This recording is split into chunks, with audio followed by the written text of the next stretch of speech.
Hello, I'm Bill Gates, Chairman of Microsoft. In this video, you're going to see the future. Who is Bill Gates? A software developer? A businessman? A philanthropist? A global health expert? This question, once merely academic, is becoming a very real question for those who are beginning to realize that Gates' unimaginable wealth has been used to gain control over every corner of the fields of public health, medical research, and vaccine development. And now that we are presented with the very problem that Gates has been talking about for years, we will soon find that this software developer with no medical training is going to leverage that wealth into control over the fates of billions of people. Because until we get almost everybody vaccinated globally, we still won't be fully back to normal. Bill Gates is no public health expert. He is not a doctor, an epidemiologist, or an infectious disease researcher. Yet somehow, he has become a central figure in the lives of billions of people, presuming to dictate the medical actions that will be required for the world to go back to normal. The transformation of Bill Gates from computer kingpin to global health czar is as remarkable as it is instructive, and it tells us a great deal about where we are heading as the world plunges into a crisis, the likes of which we have not seen before. This is the story of how Bill Gates monopolized global health. You're tuned into the Corbett Report. Until his reinvention as a philanthropist in the past decade, this is what many people thought of when they thought of Bill Gates. In the case of the United States versus Microsoft, the US Justice Department contended that the software giant had breached antitrust laws by competing unfairly against Netscape Communications in the internet browser market, effectively creating a monopoly. Bill's first concern was that the prosecution could potentially block the release of his company's latest operating system, Windows 98. Are you asking me about when I wrote this email, or what are you asking me about? I'm asking you about January of 1996. That month. Yes, sir. And what about it? What non-Microsoft browsers were you concerned about in January of 1996? I don't know what you mean concerned. What is it about the word concerned that you don't understand?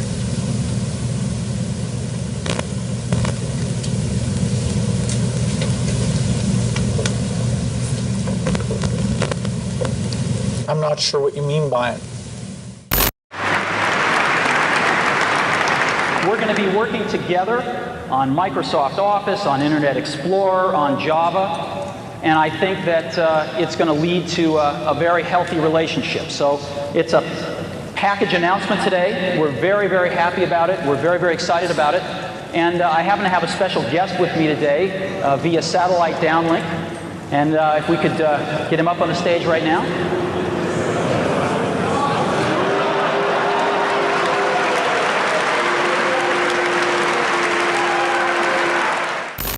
Police and security guards in Belgium were caught flat-footed today by a cowardly sneak attack on one of the world's wealthiest men. The target was Microsoft Chairman Bill Gates, arriving for a meeting with community leaders. Watch what happens when a team of hitmen meet him first with a pie in the face.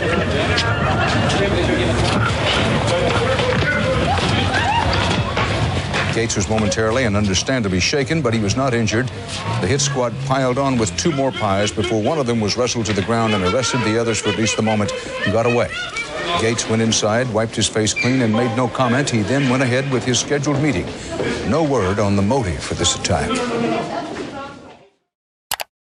But once reviled for the massive wealth and the monopolistic power that his virus-laden software afforded him, Gates is now hailed as a visionary who is leveraging that wealth and power for the greater good of humanity.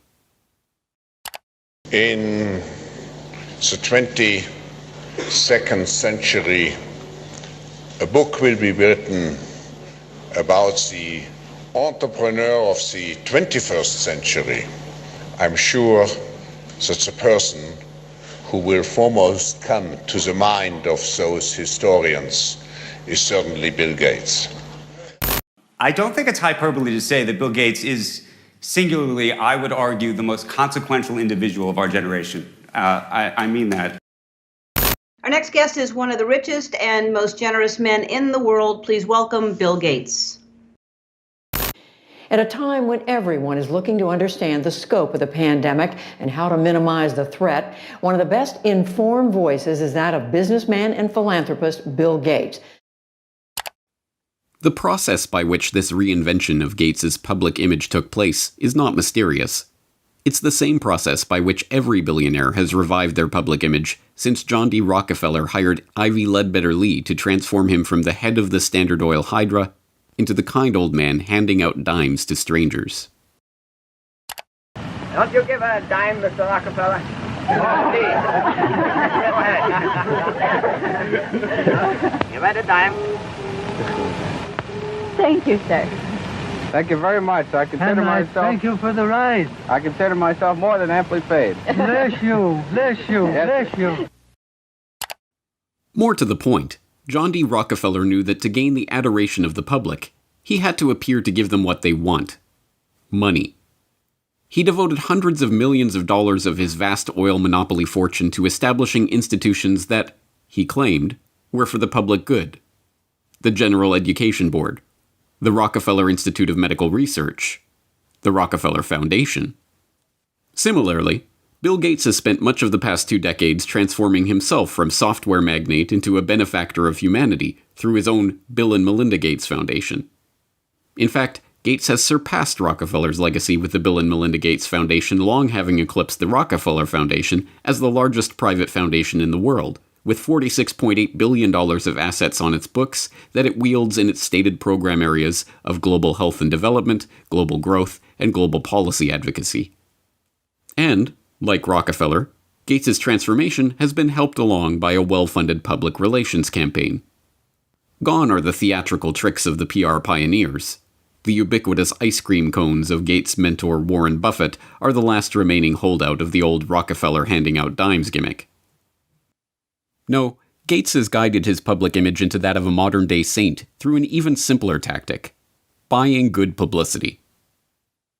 The Bill and Melinda Gates Foundation spends tens of millions of dollars per year on media partnerships, sponsoring coverage of its program areas across the board.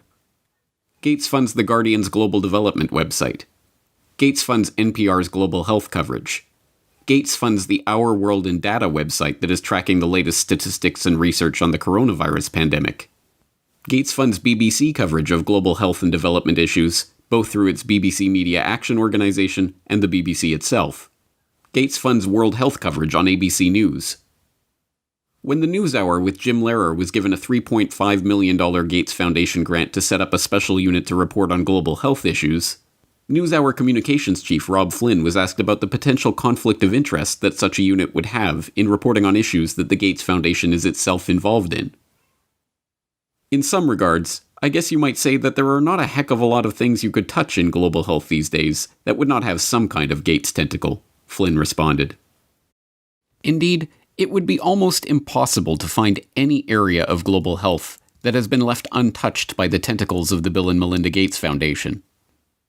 It was Gates who sponsored the meeting that led to the creation of Gavi, the Vaccine Alliance, a global public-private partnership bringing together state sponsors and big pharmaceutical companies whose specific goals include the creation of healthy markets for vaccines and other immunization products. As a founding partner of the alliance, the Gates Foundation provided $750 million in seed funding and has gone on to make over $4.1 billion in commitments to the group. Gates provided the seed money that created the Global Fund to Fight AIDS, Tuberculosis, and Malaria, a public-private partnership that acts as a finance vehicle for governmental AIDS, TB, and malaria programs. When a public-private partnership of governments, world health bodies, and 13 leading pharmaceutical companies came together in 2012 to accelerate progress toward eliminating or controlling 10 neglected tropical diseases, there was the Gates Foundation with $363 million of support. When the Global Financing Facility for Women, Children, and Adolescents was launched in 2015 to leverage billions of dollars in public and private financing for global health and development programs, There was the Bill and Melinda Gates Foundation as a founding partner with a $275 million contribution. When the Coalition for Epidemic Preparedness Innovations was launched at the World Economic Forum in Davos in 2017 to develop vaccines against emerging infectious diseases, there was the Gates Foundation with an initial injection of $100 million. The examples go on and on. The Bill and Melinda Gates Foundation's fingerprints can be seen on every major global health initiative of the past 2 decades.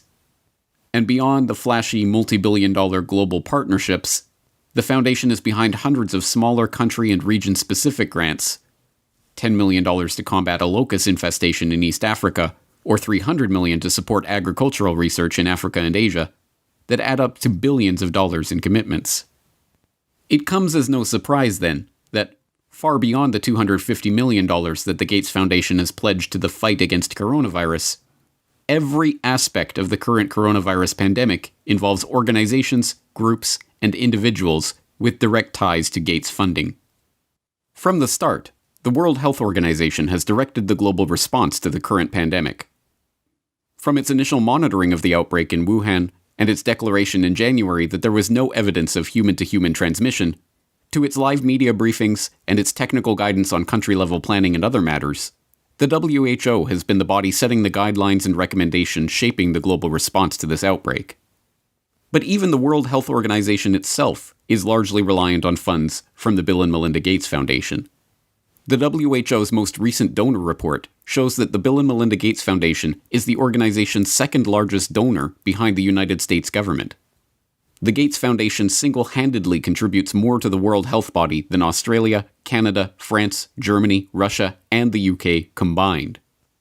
What's more, current World Health Organization Director General Tedros Adhanom Ghebreyesus is in fact, like Bill Gates himself, not a medical doctor at all, but the controversial ex-Minister of Health of Ethiopia, who was accused of covering up 3 cholera outbreaks in the country during his tenure. Before joining the WHO, he served as chair of the Gates-founded Global Fund to fight AIDS, tuberculosis, and malaria, and sat on the board of the Gates-founded Gavi, the Vaccine Alliance, and the Gates-funded Stop TB Partnership.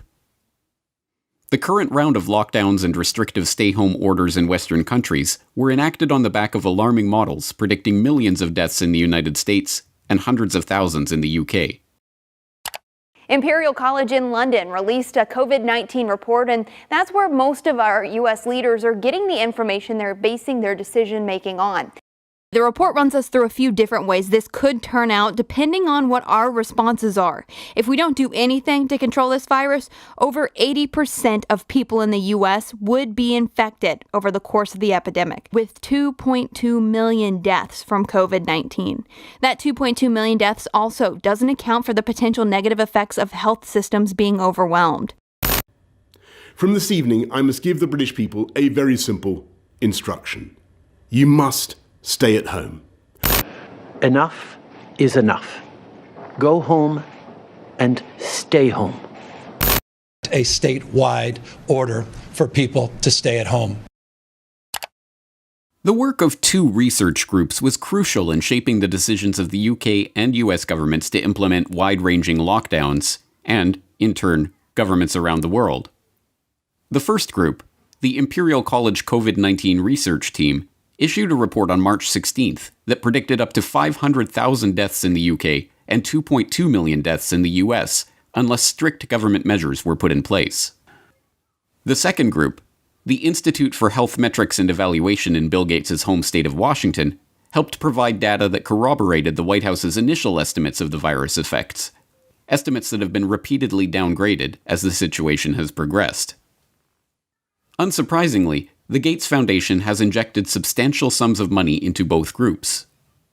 This year alone, the Gates Foundation has already given $79 million to Imperial College, and in 2017, the foundation announced a $279 million investment into the IHME to expand its work collecting health data and creating models. Anthony Fauci, meanwhile, has become the face of the US government's coronavirus response, echoing Bill Gates' assertion that the country will not get back to normal until a good vaccine can be found to ensure the public's safety.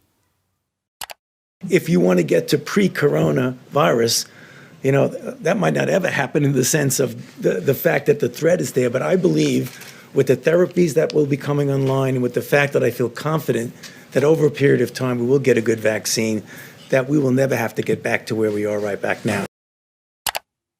Beyond just their frequent collaborations and cooperation in the past, Fauci has direct ties to Gates' projects and funding. In 2010, he was appointed to the Leadership Council of the Gates-founded Decade of Vaccines project to implement a global vaccine action plan, a project to which Gates committed $10 billion of funding. And in October of last year, just as the current pandemic was beginning, the Gates Foundation announced a $100 million contribution to the National Institute of Health to help, among other programs, Fauci's National Institute of Allergy and Infectious Diseases research into HIV.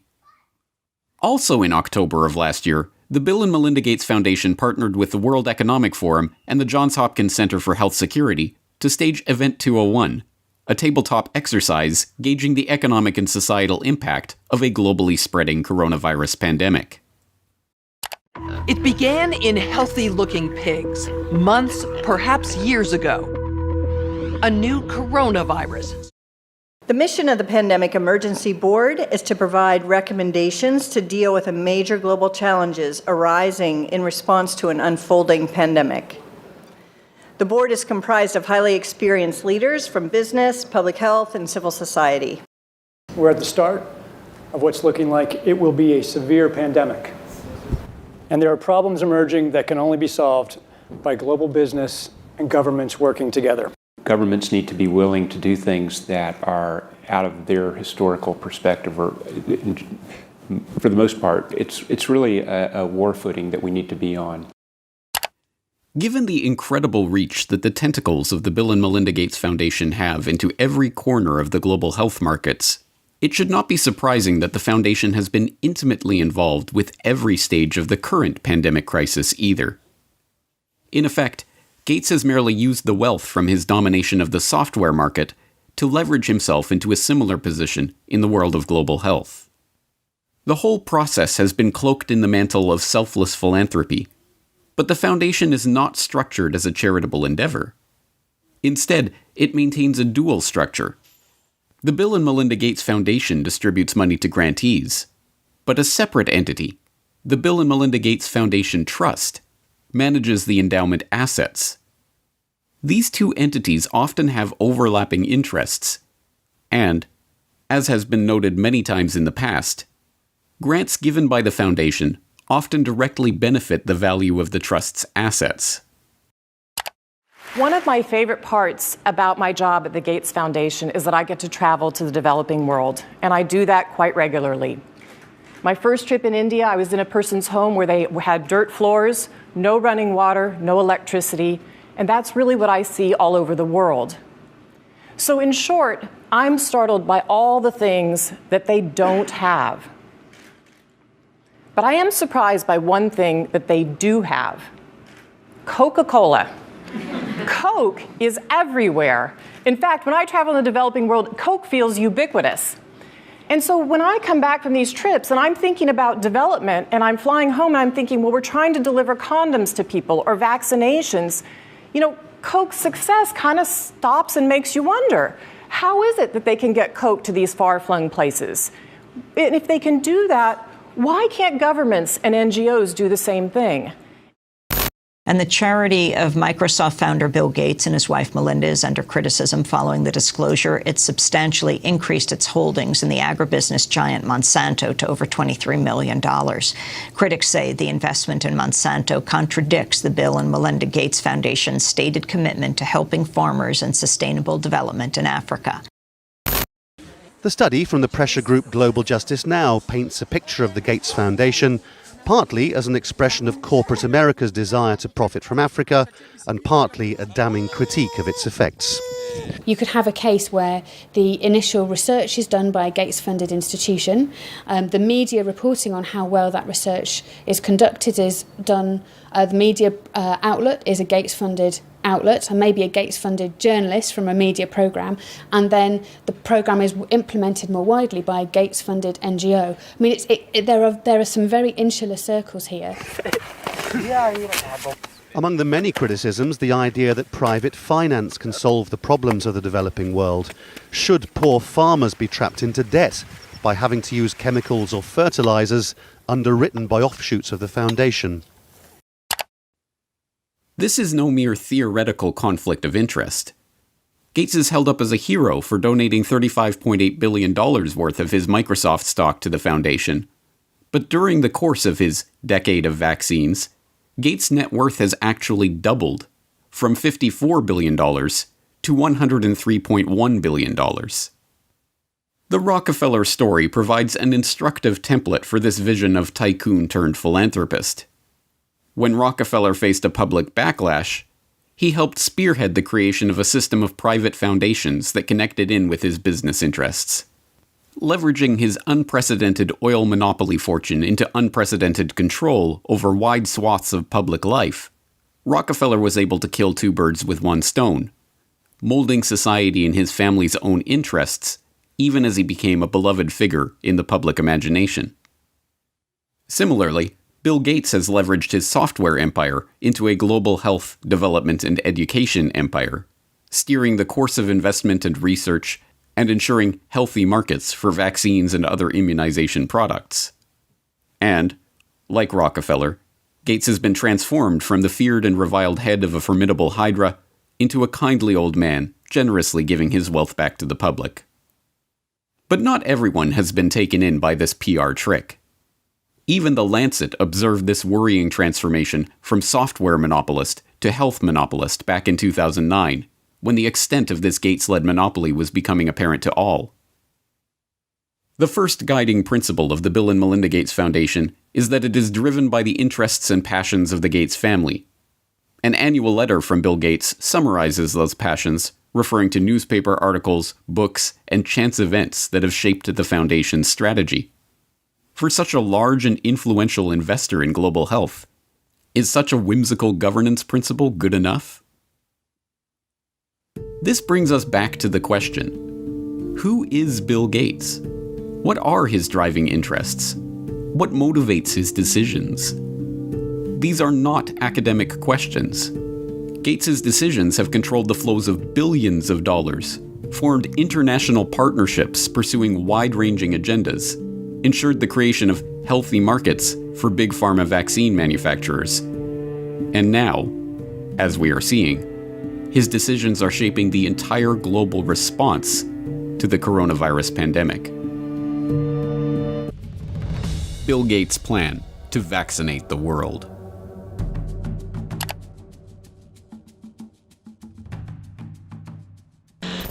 $10 billion. I mean, just speak about the magnitude of that. That is by far the biggest commitment of the foundation, isn't it, Bill? I mean, this is by far the largest.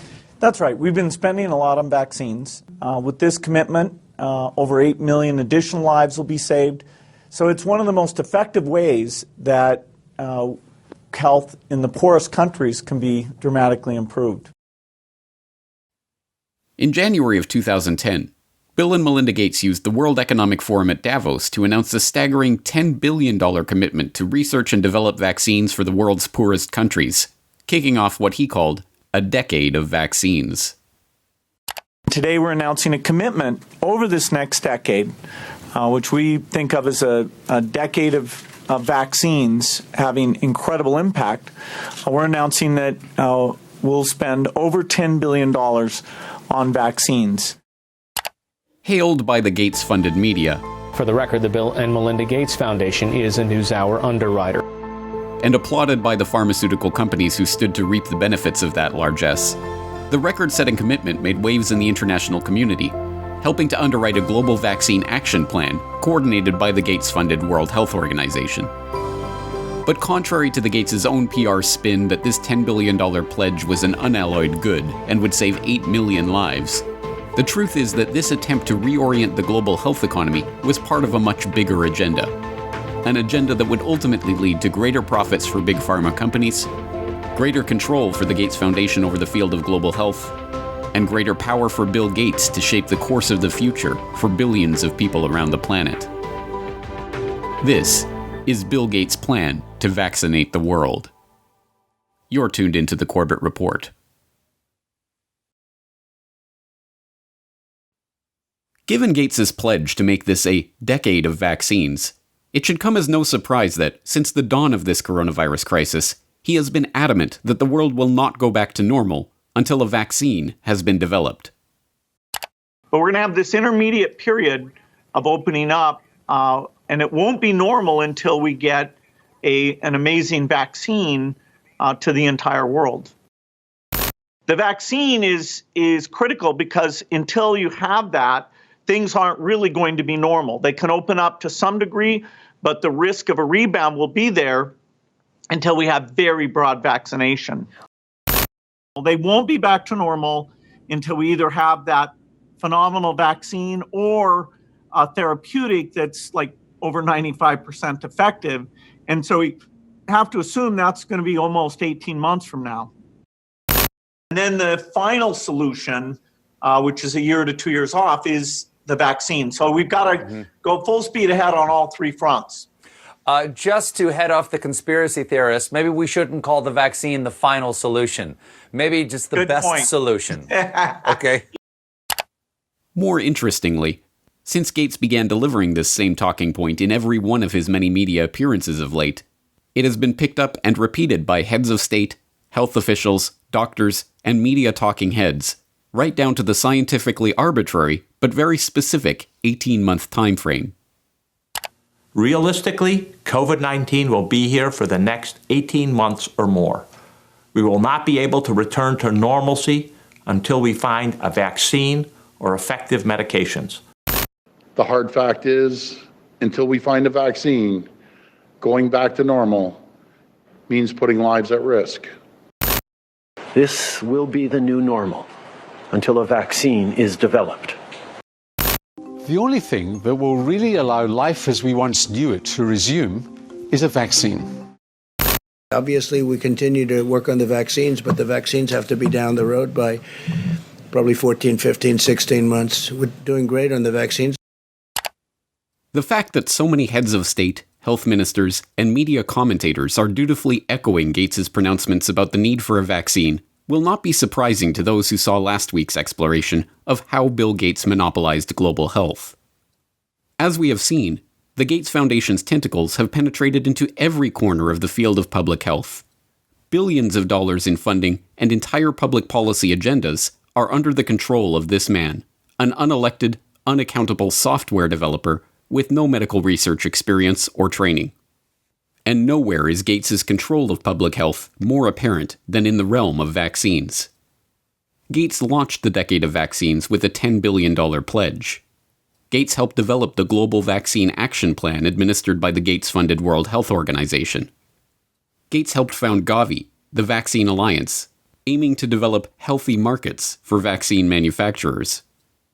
Gates helped launch Gavi with a $1 billion donation in 2011, going on to contribute $4.1 billion over the course of the decade of vaccines.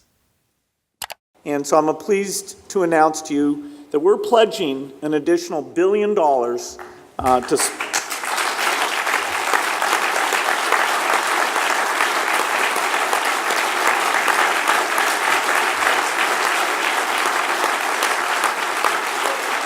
Thank you.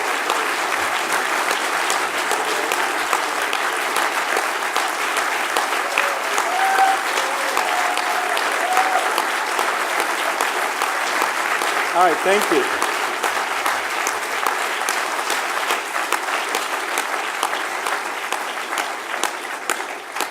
It's not every day we give away $1 billion. One of the Gates Foundation's core funding areas is vaccine development and surveillance, which has resulted in the channeling of billions of dollars into vaccine development, a seat at the table to develop vaccination campaigns in countries around the globe, and the opportunity to shape public thinking about Bill Gates's pet project of the past 5 years, preparing rapid development and deployment of vaccines in the event of a globally spreading pandemic. If anything kills over 10 million people in the next few decades, it's most likely to be a highly infectious virus. Whether it occurs by the quirk of nature or at the hand of a terrorist, epidemiologists showed through their models that a respiratory spread pathogen would kill more than 30 million people in less than a year. And there is a reasonable probability of that taking place in the years ahead. Many high-profile personalities have been gathering at this year's World Economic Forum in Davos, which aims to discuss and deal with the globe's most pressing issues. Amongst them is the Microsoft founder Bill Gates. His foundation is investing millions in the Coalition for Epidemic Preparedness Innovations to help combat infectious diseases. Here's some of what he had to say about his push to develop new vaccines. Unfortunately, it takes many years to do a completely new vaccine. The design, the safety reviews, costs, the manufacturing, all those things mean that an epidemic can be very widespread before that tool would come along. And so after Ebola, the global health community talked a lot about this, including a new type of vaccine platform called DNA-RNA that should speed things along. And so this Coalition for Epidemic Preparedness Initiative, CEPI, is 3 countries, Japan, Norway, Germany, and 2 foundations, Wellcome Trust, who we work with on a lot of things, and our foundation, Gates Foundation, coming together to fund actually trying to use that platform and make some vaccines, and so that would help us in the future. We know vaccines can protect us. We just need to be better prepared. So let's come together. Let's research and invest. Let's save lives. Let's outsmart epidemics.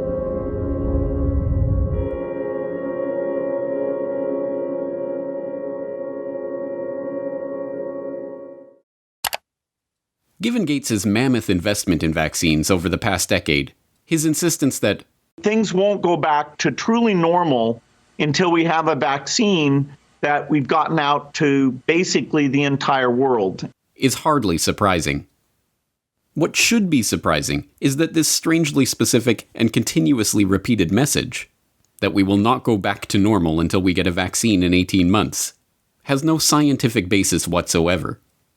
Medical researchers have already conceded that a vaccine for SARS-CoV-2 may not even be possible, pointing to the inability of researchers to develop any kind of immunization against previous coronavirus outbreaks, like SARS or MERS. But even if such a vaccine were possible, serious concerns remain about the safety of developing, testing, and delivering such an amazing vaccine to the entire world in this remarkably short time frame. Even proponents of vaccine development openly worry that the rush to vaccinate billions of people with a largely untested experimental coronavirus vaccine will itself present grave risks to the public. One of these risks involves disease enhancement. It has been known for over a decade that vaccination for some viral infections, including coronaviruses, actually enhances susceptibility to viral infection or even causes infections in healthy vaccine recipients. Now, the issue of safety, something that I want to make sure the American public understand. It's not only safety when you inject somebody and they get maybe an idiosyncratic reaction, they get a little allergic reaction, they get pain. There's safety associated. Does the vaccine make you worse? And there are diseases in which you vaccinate someone, they get infected with what you're trying to protect them with, and you actually enhance the infection. This is no mere theoretical risk. As researchers who were trying to develop a vaccine for the original SARS outbreak discovered, the vaccine actually made the lab animals subjected to it more susceptible to the disease. One of the things that we're not hearing a lot about is the unique potential safety problem of coronavirus vaccines. This was first found in the early 1960s with the respiratory syncytial virus vaccines, and it was done here in Washington with the NIH and Children's National Medical Center, that some of those kids who got the vaccine actually did worse, and I believe there were 2 deaths in the consequence of that study. Because what happens with certain types of respiratory virus vaccines, you get immunized, and then when you get actually exposed to the virus, you get this kind of paradoxical immune enhancement phenomenon. And we don't entirely understand the basis of it, but we recognize that it's a real problem for certain respiratory virus vaccines. That killed the RSV program for decades. Now the Gates Foundation is taking it up again. But when we started developing coronavirus vaccines and our colleagues, we noticed in laboratory animals that they started to show some of the same immune pathology that resembled what had happened 50 years earlier. This specific issue regarding coronavirus vaccines is exacerbated by the arbitrary and unscientific 18-month time frame that Gates is insisting on for the vaccine's development. In order to meet that deadline, vaccine developers are being urged to use new and largely unproven methods for creating their experimental immunizations, including DNA and mRNA vaccines. For a self-described wartime president, victory over COVID-19 equals a vaccine. I hope we're going to have a vaccine, and we're going to fast-track it like you've never seen before. Adding Trump-style branding, the administration launched Operation Warp Speed, a multi-billion-dollar research and manufacturing effort to shorten the typical year-plus vaccine development timeline. We're going to start ramping up production with the companies involved. And you do that at risk. In other words, you don't wait until you get an answer before you start manufacturing. You, at risk, proactively start making it, assuming it's going to work. You're thinking 18 months, even with all the work that you've already done to this point and the planning that you are taking with lots of different potential vaccinations and building up for that now? Yeah, so there's an approach called RNA vaccine that people like Moderna, CureVac, and others are using, that in 2015 we'd identified that as very promising for pandemics and for other applications as well. And so if everything goes perfectly with the RNA approach, we could actually beat the 18 months. We don't want to create unrealistic expectations. So the concept of an RNA vaccine is, let's inject the RNA molecule that encodes for the spike protein. It's making your cell do the work of creating this viral protein that is going to be recognized by your immune system and trigger the development of these antibodies. Our bodies won't make a full-fledged infectious virus, they'll just make a little piece and then learn to recognize it and then get ready to destroy the virus if it then later comes and invades us. It's a relatively new, unproven technology, and there's still no example of an RNA vaccine that's been deployed worldwide in the way that we need for the coronavirus. There's the possibility for unforeseen adverse effects. So this is all new territory. Whether it would elicit protective immune response against this virus is just unknown right now. Rushing at warp speed to develop a new vaccine using experimental technology and then mass-producing and delivering billions of doses to be injected into basically the entire world before adequate testing is even done amounts to one of the most dangerous experiments in the history of the world, one that could alter the lives of untold numbers of people. That an experimental vaccine, developed in a brand new way and rushed through with a special shortened testing regime, should be given to adults, children, pregnant women, newborn babies, and the elderly alike, would be, in any other situation, unthinkable. To suggest that such a vaccine should be given to the entire planet would have been called lunacy mere months ago. But now the public is being asked to accept this premise without question. Even Gates himself acknowledges the inherent risks of such a project. But his concern is not for the lives that will be irrevocably altered in the event that the vaccines cause damage to the population.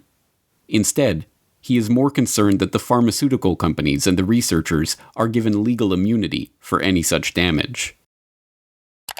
If we have, 1 in 10,000 side effects, that's, way more, 700,000, people who will suffer from that. So really understanding the safety at gigantic scale across all age ranges, pregnant, male, female, undernourished, existing comorbidities, it's very, very hard. And that actual decision of, okay, let's go and give this vaccine to the entire world, governments will have to be involved because there will be some risk and indemnification needed before that can be decided on. As we have already seen, in the arena of global health, what Bill Gates wants is what the world gets. So it should be no surprise that immunity for the big pharma vaccine manufacturers and the vaccination program planners is already being worked on. In the US, the Department of Health and Human Services issued a declaration that retroactively provides liability immunity for activities related to medical countermeasures against COVID-19, including manufacturers, distributors, and program planners of any vaccine used to treat, diagnose, cure, prevent, or mitigate COVID-19. The declaration was issued on March 17th, but retroactively covers any activity back to February 4th, 2020, the day before the Bill and Melinda Gates Foundation announced an emergency $100 million to fund treatment efforts and to develop new vaccines for COVID-19. The plan to inject everyone on the planet with an experimental vaccine is no aberration in Bill Gates' envisioned decade of vaccines. It is its culmination. The decade of vaccines kicked off with a Gates-funded $3.6 million observational study of HPV vaccines in India that, according to a government investigation, violated the human rights of the study participants with gross violations of consent and failed to properly report adverse events experienced by the vaccine recipients. After the deaths of 7 girls involved in the trial were reported, a parliamentary investigation concluded that the Gates-funded Program for Appropriate Technology in Health, or PATH, which ran the study, had been engaged in a scheme to help ensure healthy markets for GlaxoSmithKline and Merck, the manufacturers of the Gardasil and Cervarix vaccines that had been so generously donated for use in the trial. Had PATH been successful in getting the HPV vaccine included in the universal immunization program of the concerned countries, this would have generated windfall profit for the manufacturers by way of automatic sale, year after year, without any promotional or marketing expenses. It is well known that once introduced into the immunization program, it becomes politically impossible to stop any vaccination. Chandra M. Gulhati, editor of the influential Monthly Index of Medical Specialties, remarked that it is shocking to see how an American organization used surreptitious methods to establish itself in India. And Samarin Nundi, editor emeritus of the National Medical Journal of India, lamented that this is an obvious case where Indians were being used as guinea pigs. Throughout the decade, India's concerns about the Bill and Melinda Gates Foundation and its corporate partners' influence on the country's national immunization programs grew. In 2016, the steering group of the country's National Health Mission blasted the government for allowing the country's National Technical Advisory Group on Immunization, the primary body advising the government on all vaccination-related matters, to be effectively purchased by the Gates Foundation. As one steering group member noted, the NTAGI Secretariat has been moved out of the government's health ministry to the Office of Public Health Foundation of India, and the 32 staff members in that secretariat draw their salaries from the Bill and Melinda Gates Foundation. There is a clear conflict of interest. On one hand, the BMGF funds the secretariat that is the highest decision-making body in vaccines, and, on the other, it partners with the pharma industry in Gavi. This is unacceptable. In 2017, the government responded by cutting all financial ties between the advisory group and the Gates Foundation. Similar stories play out across the Gates Foundation's decade of vaccines. There's the Gates-founded and funded meningitis vaccine project, which led to the creation and testing of MenAfrivac, a 50-cent per dose immunization against meningococcal meningitis. The test led to reports of between 40 and 500 children suffering seizures and convulsions and eventually becoming paralyzed. There's the 2017 confirmation that the Gates-supported oral polio vaccine was actually responsible for the majority of new polio cases, and the 2018 follow-up showing that 80% of polio cases are now vaccine-derived. There's the 2018 paper in the International Journal of Environmental Research and Public Health concluding that over 490,000 people in India developed paralysis as a result of the oral polio vaccine between 2000 and 2017. There's even the WHO's own malaria chief, Dr. Arata Kochi, who complained in an internal memo that Gates's influence meant that the world's leading malaria scientists are now locked up in a cartel with their own research funding being linked to those of others within the group, and that the foundation was stifling debate on the best ways to treat and combat malaria, prioritizing only those methods that relied on new technology or developing new drugs. Kochi's complaint, written in 2008, highlights the most common criticism of the global health web that Gates has spun in the past 2 decades. That the public health industry has become a racket run by and for Big Pharma and its partners for the benefit of big business. At the time that Kochi was writing his memo, the executive director of the Gates Foundation's Global Health Program was Tachi Yamada. Yamada left his position as chairman of research and development at GlaxoSmithKline to take up the position at the Gates Foundation in 2006, and left the foundation 5 years later to become chief medical and scientific officer at Takeda Pharmaceuticals. Yamada's replacement as head of Gates' Global Health Program, Trevor Mundell, was himself a clinical researcher at Pfizer and Parke Davis, and spent time as head of development with Novartis before joining the foundation. This use of foundation funds to set public policy to drive up corporate profits is not a secret conspiracy. It is a perfectly open one. When the Center for Global Development formed a working group to develop a practical approach to the vaccine challenge, they concluded that the best way to incentivize pharmaceutical companies to produce more vaccines for the Third World was for governments to promise to buy vaccines before they were even developed. They titled their report, Making Markets for Vaccines. The project, Making Markets for Vaccines, was really designed to address a problem that's existed for a long time, which is insufficient research and development budgets as well as investment capacity in vaccine development and production for the Third World. How do you create better incentives to get the pharma community, the vaccine community, to produce products that are specifically dedicated for the developing world? Michael Kremer, a professor at Harvard, had been thinking about this problem for many years. He realized that if the rich countries of the world were to make a promise that they would buy a malaria vaccine if somebody produced it, that would give an incentive to the pharmaceutical industry to go and do the research and development needed to make one. But this idea was unfamiliar. No government had made a commitment to buy a product that didn't already exist.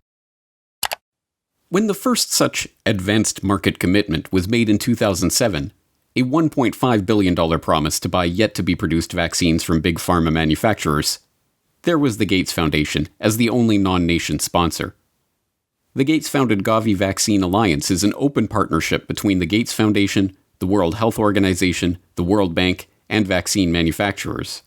Their stated goal includes introducing new vaccines into the routine schedules of national immunization programs, and to engage in market-shaping efforts to ensure healthy markets for vaccines and other immunization products. If introducing new vaccines and ensuring healthy markets for them was the aim of Gates's decade of vaccines, there can be no doubt that COVID-19 has seen that goal realized in spectacular fashion. Let's start the pledging. The EU kicked off its fundraising drive with €1 billion. In the hours that followed, pledges were beamed in from across the globe. The Kingdom of Saudi Arabia has pledged $500 million. Even pop icon Madonna made a last-minute donation of €1 million. By combining the world's expertise and brain power and resources, we can attack this disease in the way it's attacking us, globally. Our foundation is proud to partner with you, and I'm pleased to announce today that we will pledge $100 million towards this effort. Germany was one of the leading donors, pledging over €500 million. The money is earmarked for international health organizations and research networks in a bid to speed up the development of a vaccine. And there, at the center of this web, is the Gates Foundation, connected to every major organization, research institution, international alliance, and vaccine manufacturer involved in the current crisis. Certainly, the Gates, like the Rockefellers, have profited from their years as the most generous people on the planet. As curious as it might seem to those who don't understand the true nature of this monopoly cartel, despite all of these grants and pledges, commitments of tens of billions of dollars, Bill Gates' personal net worth has actually doubled during this decade of vaccines, from $50 billion to over $100 billion. But once again, we come back to the question, who is Bill Gates? Is he motivated simply by money? Is this incessant drive to vaccinate the entire population of the planet merely the result of greed? Or is there something else driving this agenda? As we shall see next time, Money is not the end goal of Gates's philanthropic activities. Money is just the tool that he is using to purchase what he really wants. Control. Control not just of the health industry, but control of the human population itself.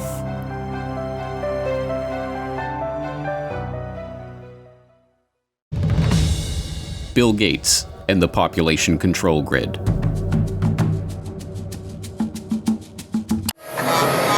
Hello, everyone. Mr. B! What's your secret mission about? It's not my mission, but an idea that came from my good friend, Mr. Bill Gates. Hi, kids. The real, actual, in-person Bill... Bill? He's trying to say that we're big fans, Mr. Gates. It's a strange fact that Bill Gates' hagiographers, PR hacks employed more often than not by large corporations that receive funding from the Bill and Melinda Gates Foundation, consistently depict this drab software developer as a cartoon superhero, using his superpower of being very rich to help save the planet. Behind closed doors on this New York campus, a secret gathering of some of the world's most powerful people. Gates, Buffett, Bloomberg, Winfrey. It was like the Super Friends. In the great hall of the Justice League, there are assembled the world's 4 greatest heroes. But these cartoon-fueled puff pieces reveal more than they know about Gates and the other mega-rich philanthropists they are attempting to idolize. They reveal that the idea of the selfless billionaire do-gooder is a work of fiction so unbelievable it is only fit for Saturday morning cartoon fare. As we have seen in our first 2 explorations of Bill Gates' role as global health kingpin, the seemingly selfless generosity of the Gates family through their eponymous foundation has in fact greatly increased their own wealth, with Bill Gates' personal net worth having doubled in the past decade alone. But the takeover of public health that we have documented in How Bill Gates Monopolized Global Health, and the remarkably brazen push to vaccinate everyone on the planet that we have documented in Bill Gates' Plan to Vaccinate the World, was not, at base, about money. The unimaginable wealth that Gates has accrued is now being used to purchase something much more useful. Control. Control not just of the global health bodies that can coordinate a worldwide vaccination program, or the governments that will mandate such an unprecedented campaign, but control over the global population itself. This is an exploration of Bill Gates and the population control grid. You're tuned into the Corbett Report. From a journalistic standpoint, Good Morning America's inane report on the secretive billionaire meeting that took place in New York in 2009 was a failure. It listed some of the meeting's attendees and their combined net worth. Gates, Buffett, Bloomberg, Winfrey, together with others at the meeting, including George Soros, Ted Turner, David Rockefeller, they're worth more than $125 billion. It turned to the senior editor of Forbes for a soundbite about what it would be like to witness such an assembly of wealth. To have been in the room and see this meeting of the minds really would have been a fascinating thing. And it dutifully reported the participants' own stated reason for holding the meeting. That much money, that much power around one table. It begs the question, what were they doing? What were they scheming? Total world domination? This group, together for 6 hours, was talking about charity, education, emergency relief, global health. Before wrapping up with another juvenile appeal to comic book superhero lore. The new Superman and Wonder Woman, the super rich friends, not fighting bad guys, but fighting for good nonetheless. For Good Morning America, John Berman, ABC News.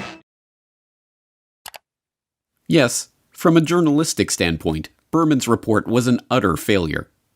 There was no attempt to question the participants about the meeting, no space for any criticism of these billionaires or questions about their motives, no adversarial journalism of any kind. But as a PR piece, it was brilliant. It leaves the viewer with a vague sense that some kind of gathering took place somewhere in New York in which rich people, who, let's not forget, are superheroes, talked about charity. One would have to turn to print sources to discover that the meeting was held at the personal residence of Sir Paul Nurse, then president of Rockefeller University, that the invitation to the gathering was co-written by Bill Gates, Warren Buffett, and David Rockefeller, or that the aim of the meeting was to consider how their wealth could be used to slow the growth of the world's population. Given that these extraordinarily rich and powerful men, including Warren Buffett, David Rockefeller, and Ted Turner, have all expressed their belief that the growing human population is the greatest threat faced by humanity, it should not be surprising that they would convene a conference to discuss how best to channel their vast wealth into the project of reducing the number of people on the planet. Particularly unsurprising is that attendees of the meeting later dubbed Bill Gates, a man for whom population control is particularly close to his heart, as the most impressive speaker at the event. Here we can see a chart that looks at the total world population over the last several hundred years. And at first glance, this is a bit scary. We go from less than 1 billion in 1800, and then 3, 4, 5, 6, and 7.4 billion where we are today is happening even faster. So Melinda and I wondered whether providing new medicines and keeping children alive, would that create more of a population problem? And what the developing world does not need is more children. And I think that was the biggest aha to Bill and me when we got into this work, is we asked ourselves, of course, the same hard-nosed question you'd ask, which is, if you get into this work and you start to save these children, will women just keep overpopulating the world? And thank goodness the converse is absolutely true. This is a very important question to get right, because it was absolutely key for me. When our foundation first started up, it was focused on reproductive health. That was the main thing we did, because I thought, population growth in poor countries is the biggest problem they face. You've got to help mothers who want to limit family size have the tools and education to do that. And I thought that's the only thing that really counts. In recent years, critics have pointed to Bill Gates' own words linking vaccination programs with his goal of reducing population growth. Now, the world today has 6.8 billion people. That's headed up to about 9 billion. Now, if we do a really great job on new vaccines, healthcare, reproductive health services, we could lower that by perhaps 10 or 15%. $10 billion over the next 10 years to make it the year of the vaccines. What does that mean exactly? Well, over this decade, we believe unbelievable progress can be made, both inventing new vaccines and making sure they get out to all the children who need them. We could cut the number of children who die every year from about 9 million to half of that if we have success on it. And the benefits there in terms of reducing sickness, reducing the population growth, it really allows a society a chance to take care of itself once you've made that intervention. But as any number of fact-checking websites, not to mention Bill Gates himself, are quick to point out, this doesn't mean what it sounds like it means. What we found out is that as health improves, families choose to have less children. The truth is that when people's lives improve, when children survive, for instance, or when girls go to school, people start making decisions based on the expectation that their children will live and thrive. The result is smaller families and slower population growth. I came across articles that showed that the key thing you can do to reduce population growth is actually improve health. And that sounds paradoxical. You think, okay, better health means more kids, not less kids. Well, in fact, what parents are doing is they're trying to have 2 kids survive to adulthood to take care of them. And so the more disease burden there is, the more kids they have to have that high probability. So there's a perfect correlation that as you improve health, within a half generation, the population growth rate goes down. Yes, the Gates' stated plan is to reduce population growth by improving health. But the idea of using vaccines as sterilization agents, even without the public's knowledge or consent, is not conspiracy lore, but documentable fact. In its 1968 annual report, the Rockefeller Foundation addressed the problems of population, lamenting that very little work is in progress on immunological methods, such as vaccines, to reduce fertility, and much more research is required if a solution is to be found here. The foundation vowed to correct this problem by funding established and beginning investigators to turn their attention to aspects of research in reproductive biology that have implications for human fertility and its control. This was no empty promise. By the time of its 1988 annual report, the Rockefeller Foundation was able to report progress on its funding into contraceptive research, including Norplant, a contraceptive implanted under the skin of a woman's upper arm and effective for 5 years. In its 1988 report, the Rockefeller Foundation was pleased to announce that Norplant, which was developed by the Rockefeller-founded Population Council, was now approved for marketing in 12 countries. The Rockefeller's Population Council and other research organizations joined with the World Health Organization in 1972 to create a task force on vaccines for fertility regulation. By 1995, they were able to report progress in developing a prototype of an anti-HCG vaccine, which works by combining an immunogen formed from a synthetic peptide of human chorionic gonadotrophin, HCG, a hormone secreted by the surface of the early embryo to remain implanted in the womb, with a toxoid carrier molecule. The vaccine stimulates an immune reaction, causing women to develop antibodies against the hormone, thus preventing them from carrying babies to term. But beginning in the 1990s, a series of scandals over WHO-led vaccination programs in the Third World led to allegations that tetanus vaccines in places like the Philippines and Kenya were being laced with HCG in order to implement population control by stealth. The controversy generated by these stories led global institutions to step back from the campaign to champion population control by vaccine.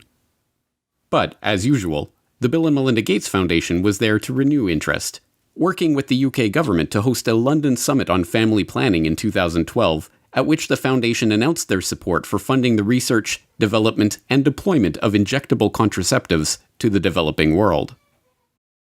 You heard me talk earlier about Sadie, who I met in Niger. She was traveling 15 kilometers to get an injection. But let's ask ourselves, what if she didn't have to travel to that clinic? If we put it in her perspective, how can we keep her in her village to get the contraceptive she wants? Well, Pfizer is testing a new form of depot. The injection that she goes 15 kilometers to get, they're now putting it in a new form, a new device that can be given. It's very, very small. It's called Uniject. I think it's going to be pictured here. It's a high-quality product. It's effective. It's safe. It's tiny, as you can see. And it can be put in a healthcare worker's kit to give to the woman at the village level. So Sadie won't have to go 15 kilometers any longer to get that injection. But the Gates were not content to stop there.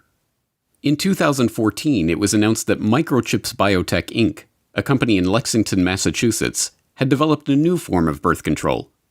A wireless implant that can be turned on and off with a remote control and that is designed to last up to 16 years.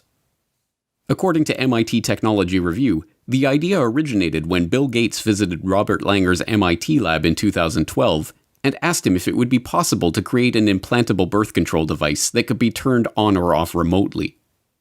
Langer referred Gates to the controlled release microchip technology he had invented and licensed to Microchips Biotechnology, and the Gates Foundation granted $20 million to the firm to develop the implants. Reducing population growth has, by Gates' own admission, been a core mission of the Gates Foundation since its inception. But in order to really understand what Gates means by population control, we have to look beyond the concept of controlling population size. At its most fundamental level, the population control that Gates speaks of is not birth control, but control of the population itself. In order to understand the broader population control agenda and how it ties into the Gates Foundation's plans, we have to look at a puzzling development that took place in 2017. In that year, Gavi, the Gates-founded and funded alliance that partners the Gates Foundation, the World Health Organization, and the World Bank with vaccine manufacturers to help ensure healthy markets for vaccines, took a strange pivot away from its core mission of vaccinating every child on the planet to providing every child with a digital biometric identity. The idea was first floated by Gavi CEO Seth Berkley in a Nature article that year, Immunization Needs a Technology Boost, where he states that the goal of 100% immunization will not be reached without secure digital identification systems that can store a child's medical history. He then gives a specific example. We are working with a company in India called Kushi Baby, which creates off-grid digital health records. A necklace worn by infants contains a unique identification number on a short-range communication chip.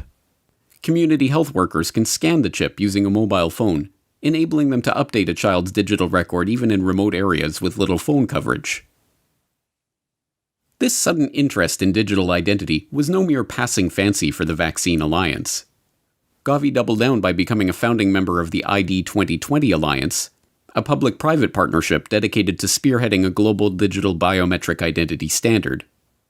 Other founding members of the alliance include Gates' first company, Microsoft, and the Rockefeller Foundation. In 2018, Gavi issued a call for innovation in digital technologies for finding, identifying, and registering the most vulnerable children. The call specifically requested technologies for capturing, storing, and enrolling the biometric details of infants on rugged biometric devices. Berkeley continued to follow up on this idea in public engagements as one of the new core missions of Gavi. What's interesting is that people tend to think of, birth certificates as kind of a major document, but, the most common, as I mentioned before, is not a birth certificate, is not a death certificate, is not a marriage certificate. The most common connection, vital registration for the population is actually a child health card, because we reach more than 90% of children with at least one dose of vaccine as part of routine. So they're in the system. The challenge is that contact is not connected into the system. So if you could connect it, then you have the ability to give them their basic identity papers. You have ability then later on, if they want to own land or they want to have their rights, you're able to help them with that. But we're not currently taking advantage of that, and so the children get seen, they get enrolled in the health centers, but that information is not used for anything else. Although vaccines and identity may seem unrelated, Bill Gates has spent the last few years funding research that can bring the two ideas together. Late last year, Gates once again turned to Robert Langer and his MIT colleagues to investigate new ways to permanently store and record the vaccination information of each individual. The result of their research was a new vaccine delivery method. They found that by using dissolvable microneedles that deliver patterns of near-infrared light-emitting microparticles to the skin, they could create particle patterns in the skin of vaccine recipients which are invisible to the eye but can be imaged using modified smartphones. Rice University describes the quantum dot tags left behind by the microneedles as something like a barcode tattoo. So who was behind this development? As lead researcher Kevin McHugh explains, the Bill and Melinda Gates Foundation came to us and said, "Hey, we have a real problem, knowing who's vaccinated." So our idea was to put the record on the person. This way, later on, people can scan over the area to see what vaccines have been administered and give only the ones still needed. The microparticles that form the fluorescent quantum dot tags are delivered along with the vaccine, but they cannot be delivered by a traditional syringe. Instead, they must be delivered by a patch of microneedles made from a mixture of dissolvable sugar and a polymer called PVA, as well as the quantum dot dye in the vaccine. It should be no surprise, then, that big pharma vaccine manufacturers, in their scramble to produce the coronavirus vaccine that, Gates assures us, is necessary to go back to normal, have turned to a novel vaccine delivery method: a dissolvable microneedle array patch. The University of Pittsburgh is where the polio vaccine was first discovered. At the medical center, researchers are now developing a vaccine that is delivered using a dissolvable patch called a microneedle array. Think about them as almost like a Band-Aid. And so the microneedle array is simply applied to the skin topically, pressed into place very shortly, and then taken off and thrown away. And then the antigen is already delivered. As is becoming evident, this new vaccine-delivered barcode-like tattoo is about much more than simply ensuring that children get all their Gavi-recommended immunizations. On a recent Ask Me Anything thread on Reddit, when asked, "What changes are we going to have to make to how businesses operate to maintain our economy while providing social distancing?" Bill Gates answered, "Eventually we will have some digital certificates to show who has recovered or been tested recently, or when we have a vaccine, who has received it." In his answer, Gates fails to mention that he has himself been instrumental in kickstarting and funding the research into the very type of digital certificates for vaccination that he is speaking about, or that these digital certificates, likely, at first, to be a digital marker linked to a biometric ID, could very well one day take the form of vaccine-implanted quantum dot tattoos. But, as in so many other aspects of the unfolding crisis, Gates' unscientific pronouncement that we will need digital certificates to prove our immunity in the new normal of the post-coronavirus world. Eventually, what we'll have to have is certificates of who's a recovered person, who's a vaccinated person. Is now being implemented by a number of governments. It is now being reported that OnFido, a tech startup specializing in AI-based biometric ID verification, is in talks with the British government to provide the type of digital certification Gates mentioned, dubbed an immunity passport. The proposed system would require would-be workers to use the OnFido-provided app to scan their face or other biometric data, link that information to a SARS-CoV-2 antibody test, or, eventually, proof of coronavirus vaccination, and then have their picture taken and immunity verified every time they wish to access a restricted space or work environment. Last month, OnFido announced that it had raised $50 million in a round of investments led by Bill Gates' old company, Microsoft. But this is not Gates' first experience with the field of biometric identity. A decade ago, the government of India began what has been called the largest social experiment on Earth, enrolling over 1 billion people in the largest biometric identification database ever constructed. The project, involving iris scanning and fingerprinting the entirety of the Indian population, recording their biometric details in a centralized database, and issuing them a 12-digit identity number that could be used to prove residence and access government services, all within the span of a few years, presented an incredible societal, legal, and technological challenge.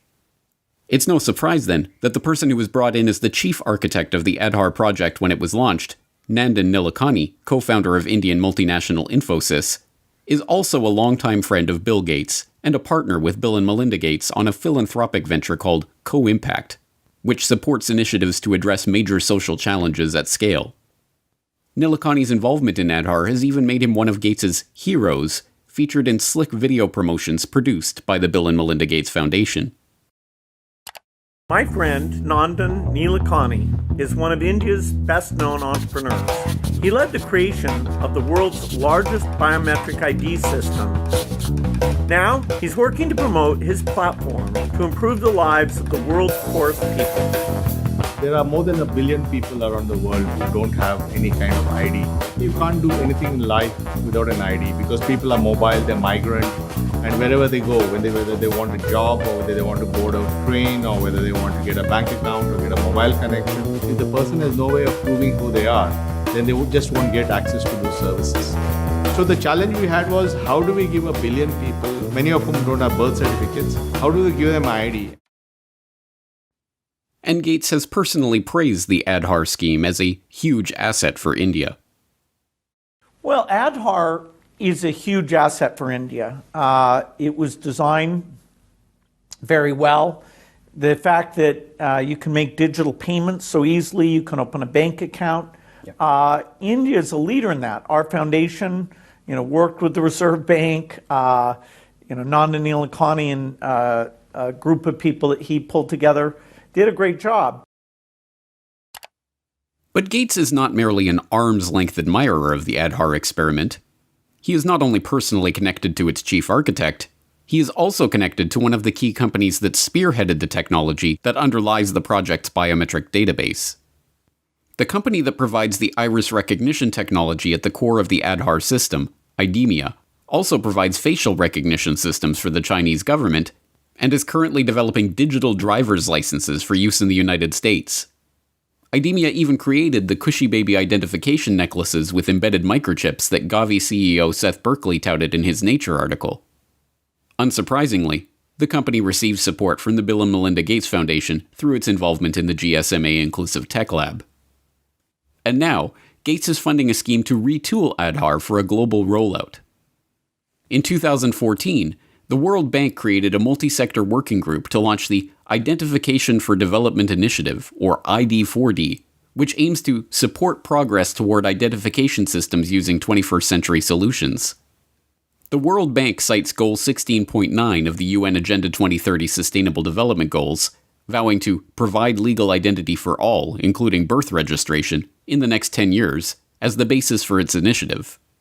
But ID4D was little more than a pipe dream until 2016, when the Bill and Melinda Gates Foundation provided catalytic contributions to launch the ID4D Multi-Donor Trust Fund, which enticed the UK, French, and Australian governments, along with the Omidyar network, into a partnership aiming to shape global approaches and a shared vision on identification. Unsurprisingly, this World Bank ID4D initiative includes Nandar Nilekani, Gates' partner and the chief architect of Aadhaar, on its advisory council, and Gates has said that he is funding the World Bank to take this Aadhaar approach to other countries. This headlong rush to capture the biometric details and assign digital identification to every person on Earth is sold to the public under the guise of financial inclusion. The poorest people on the planet have trouble accessing financial services and receiving government aid because they don't have official government identification papers. In this formulation, being issued a government ID, having one's biometric details registered, tracked, and databased by the government, is a human right that must be secured. It should be no surprise by this point that this human right also has direct benefits for big business and for the entities that are looking to exert greater control over the human population. Gates provided insight into the real purpose of this identification control grid in a speech at the Financial Inclusion Forum hosted by the U.S. Treasury in 2015. Every country really needs to look through these KYC, Know Your Customer rules, to make sure that customers are able to prove who they are. But of course, in many countries, you don't have any type of ID system. And the lack of an ID system is a problem, not just for the payment system, but also for voting and health and education and taxation. And so it's a wonderful thing to go in and create a broad identification system.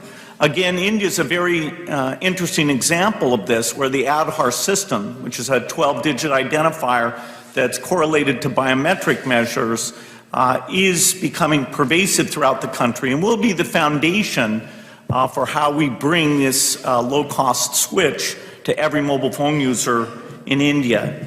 The same type of thing is happening now in Pakistan, and there's early beginnings of creating these ID programs in Africa as well.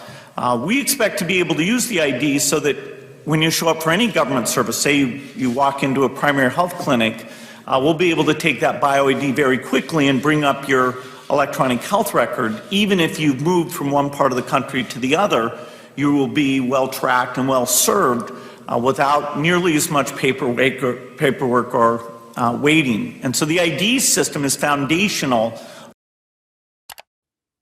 The ID control grid is an essential part of the digitization of the economy. And although this is being sold as an opportunity for financial inclusion of the world's poorest in the banking system provided by the likes of Gates and his banking and business associates, it is in fact a system for financial exclusion. Exclusion of any person or transaction that does not have the approval of the government or the payment providers. Once financial flows go underground, where you have lots of legitimate transactions mixed in with the ones you want to track, and once they're going over a digital system that the U.S. has no connection to, it's far more difficult to find the transactions that you want to be aware of or that you want to block. And once again, this is no mere theoretical talk from Gates. He has been intimately involved in this process of switching the world over to a digital payment grid tied to biometric identity. In 2012, the Bill and Melinda Gates Foundation helped found the Better Than Cash Alliance, which brings together governments, international organizations, and the private sector to accelerate the transition from cash to digital payments globally. And when the Indian government made a bold move to demonetize large amounts of its circulating currency in order to draw off-the-books funds back under the purview of the Indian tax office, there was Gates to praise the move as an important step toward the creation of a brave new digital economy, tied, of course, to the Aadhaar ID grid. The bold move to demonetize high-value denominations and replace them with new notes with higher security features is an important step to move away from a shadow economy to an even more transparent economy. And digital transactions really, I think, will rise dramatically here. In fact, I think in the next several years, India will become the most digitized economy, not just by size, but by percentage as well. All of the pieces are now coming together.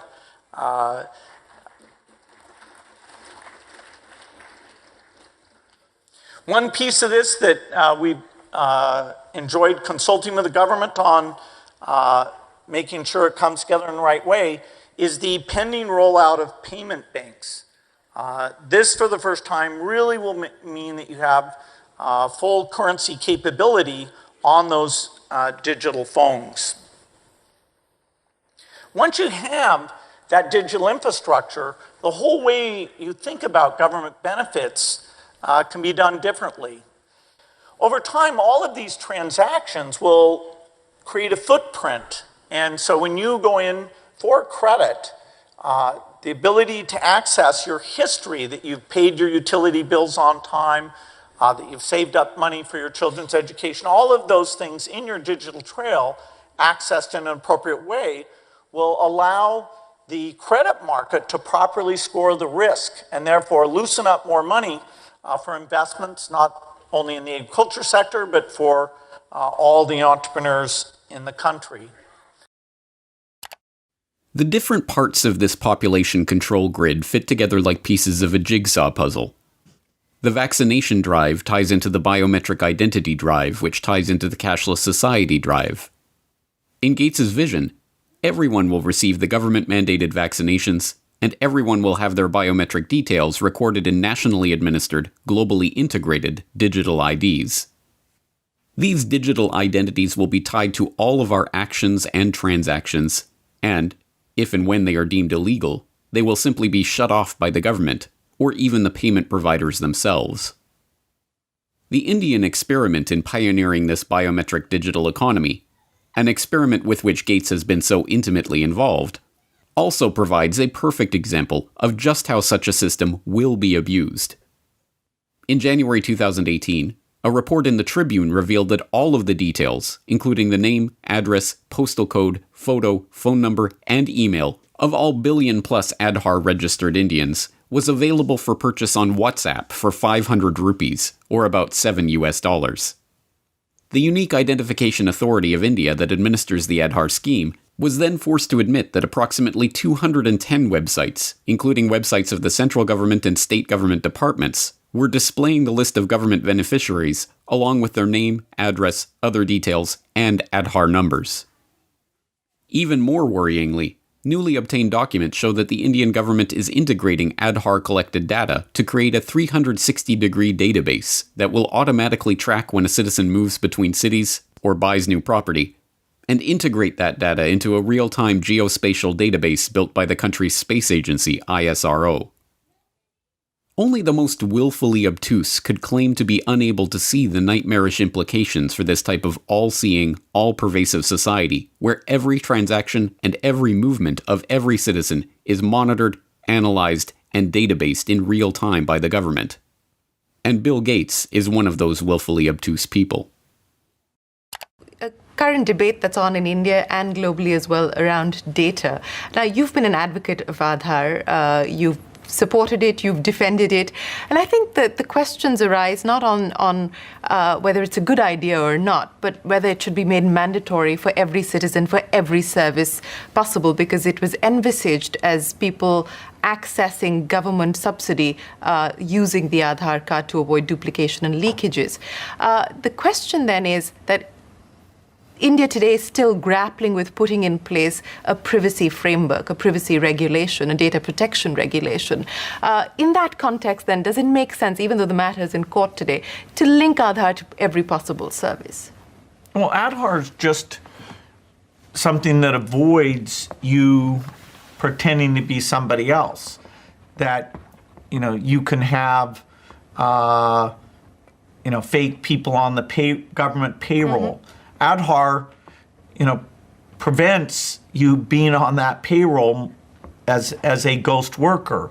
It prevents you from collecting things that you shouldn't collect or accessing a health record you shouldn't have access to. So the basic Aadhaar mechanism is an identity mechanism. And so it's too bad if somebody thinks that because Aadhaar is there, that in and of itself creates a privacy problem. Gates's response is, of course, disingenuous. The very purpose of a globally integrated ID grid and cashless payment architecture is to remove privacy from our lives. It should be no surprise, then, that this man who is not concerned about the privacy implications of a global, real-time electronic ID and digital payments grid is also a prime investor in EarthNow LLC, a company promising to deploy a large constellation of advanced imaging satellites that will deliver real-time, continuous video of almost anywhere on Earth. No, this Gates-driven agenda is not about money. It is about control. Control over every aspect of our daily lives, from where we go, to who we meet, to what we buy and what we do.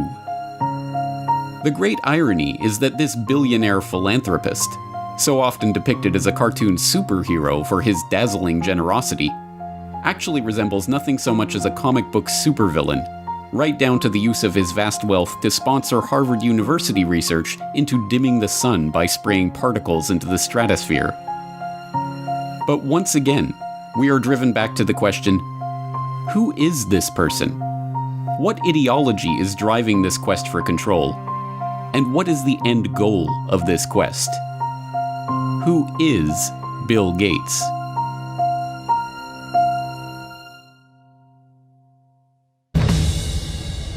Meet Bill Gates.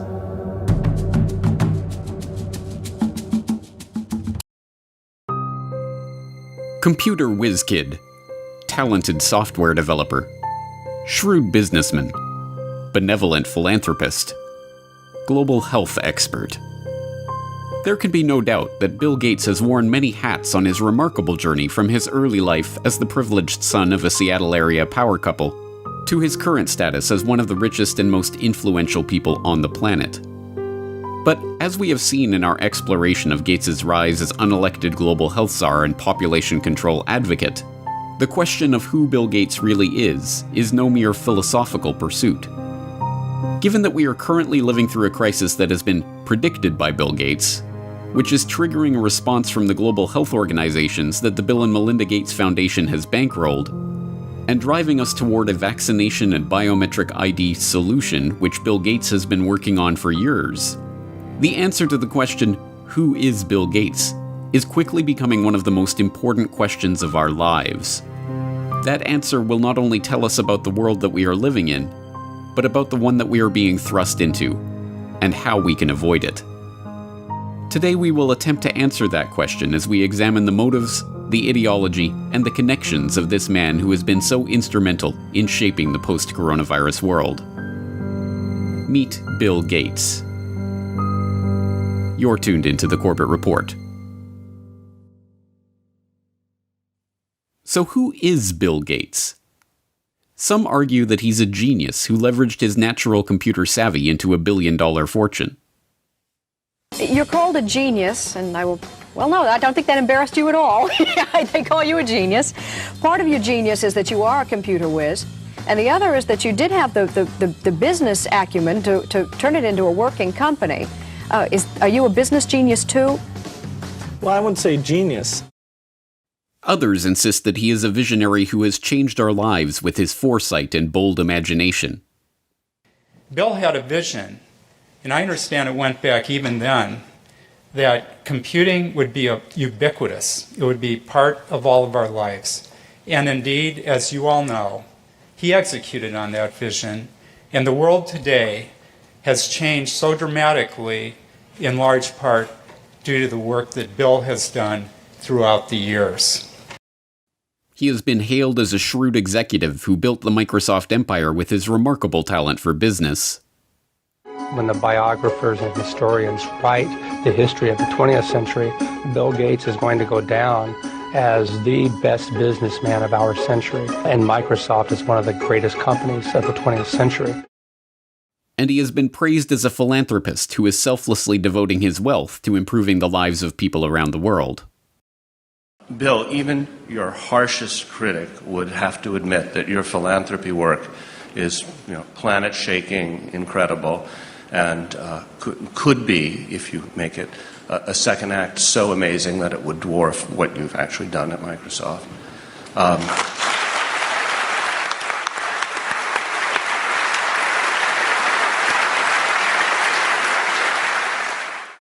But, like anyone of his status, he has his detractors. In the 1990s, he was often portrayed as the greedy head of the evil Microsoft monopoly. Bill Gates isn't content with his Windows system running just a few PCs. He wants it to run the world, spreading like a computer virus into our faxes, our phones, our TV sets, and yes, even our toasters. But in the age of the coronavirus crisis, he is most often treated like some sort of epidemiologist or leading health researcher. Back here with us once again to talk about this, as well as testing, treatments, and more, Bill Gates, co-chair of the Bill and Melinda Gates Foundation. Bill, thanks so much for being back with us. It's been a little over a month since you were here, and at that time, you said the U.S. had not hit its peak. So at this point, do you think we have peaked, and where do you think we are right now in kind of the arc of the pandemic? But in truth, none of these perspectives are accurate. Microsoft's big break famously came from a deal to provide software for IBM as they moved into the personal computer market. But the deal was not the result of Gates's technical genius or amazing business acumen. As has been quietly admitted by IBM executives in the years since, Microsoft was given their shot at the chance to work with Big Blue as a result of Gates's mother's relationship with IBM CEO John Opel. You remember your partnership of IBM and Bill Gates. How did it break up? I do remember very well, actually. Bill Gates, at the beginning of our relationship with him, was living on pizza and Pepsi-Cola in Albuquerque, New Mexico. And his mother happened to be on the United Way board with our chairman and asked our chairman to help him.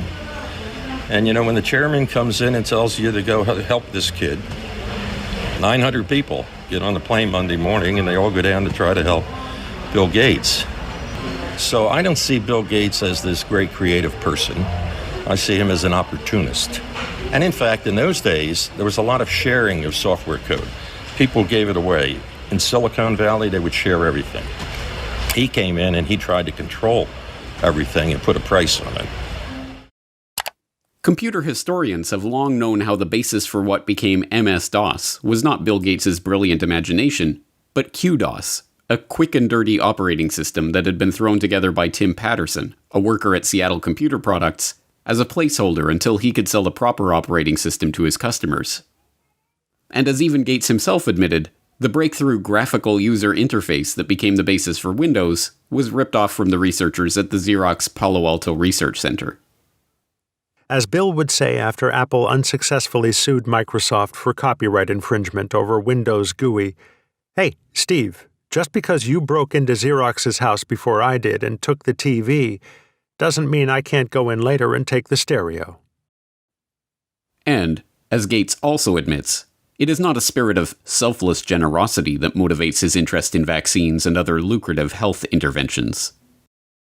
I'd like to talk to you about your approach to vaccinations. You wrote something recently, and like you always do, you kind of looked at the problem from a scientific and business perspective on things. You've invested $10 billion in vaccinations over the last 2 decades, and you figured out the return on investment for that, and it kind of stunned me. Can you walk us through the math? We see a phenomenal track record. It's been $100 billion overall that the world's put in.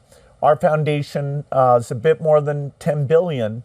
But we feel there's been over a 20-to-1 return. So if you just look at the economic benefits, that's a pretty strong number compared to anything else. As we have seen, Gates's philanthropic investment scheme has paid off well, with his $50 billion net worth having ballooned to over $100 billion after his decade of altruism in the vaccine market.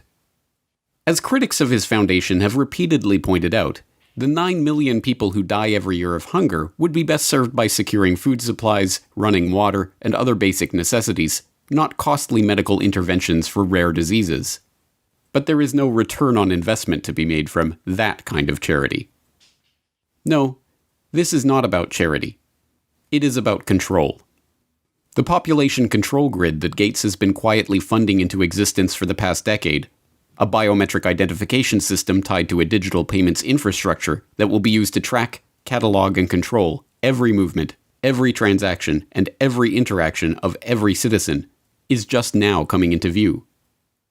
But the real question is, why is he doing this?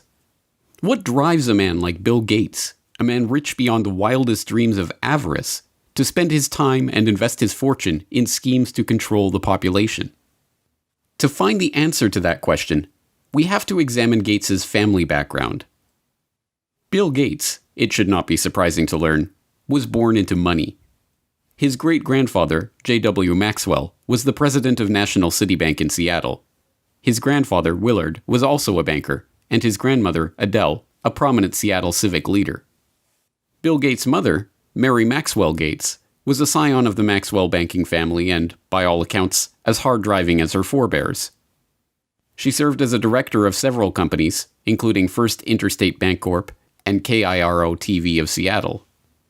She served as a regent at the University of Washington, and she was appointed to the board of the United Way of America, where, as we have seen, she persuaded IBM CEO John Opel to help her son in his fledgling software development career. Bill's father, William H. Gates Sr., was a prominent Seattle area lawyer.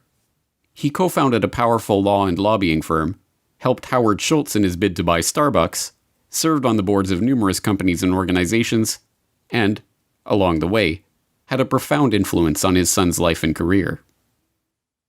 My dad was large presence, both physically and in terms of his wisdom.